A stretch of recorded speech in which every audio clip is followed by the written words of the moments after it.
यवतमाळ जिल्ह्यातील नवीन घडामोडी पाहण्यासाठी आजच आमचा MH29 मीडिया या चॅनलला YouTube वर सबस्क्राइब करा आणि बेल आयकॉनला प्रेस करा। MH29 मीडिया, बातमी आपल्या गावाची।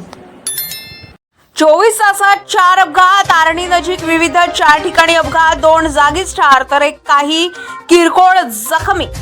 नागपूर तुळजापूर महामार्गावरील अपघाताचं प्रमाण गेल्या काही महिन्यांपासून झपाट्याने वाढलंय।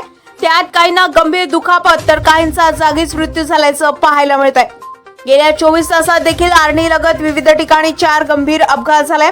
पहिली घटना सोमवारी 8 ला रात्री सुमारे 10 वाजताच्या सुमारास पाभळ फाट्याजवळ घडली। या अपघातामध्ये बाबूलाल पवार वयवर्ष 40 राहणार अंतरगाव यांचा जागीच मृत्यू झाला। तर दुसरी घटना मंगळवारी 9 ला संध्याकाळी 5 वाजताच्या सुमारास लोण बेहळ जवळ घडली। यात दुचाकीस्वार अपघातात अमित गणेश राठोड वयवर्ष 20 राहणार शारी यांचा जागीच मृत्यू झालाय।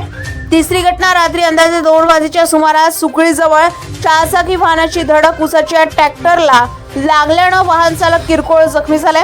त्याचबरोबर चौथी घटना जवळाजवळील दारवा फाट्याजवळ थेट 3 चाकी ऑटो वाहन पलटी झाल्याची घटना घडली। सुदैवानं जीवितहानी झाली नाही।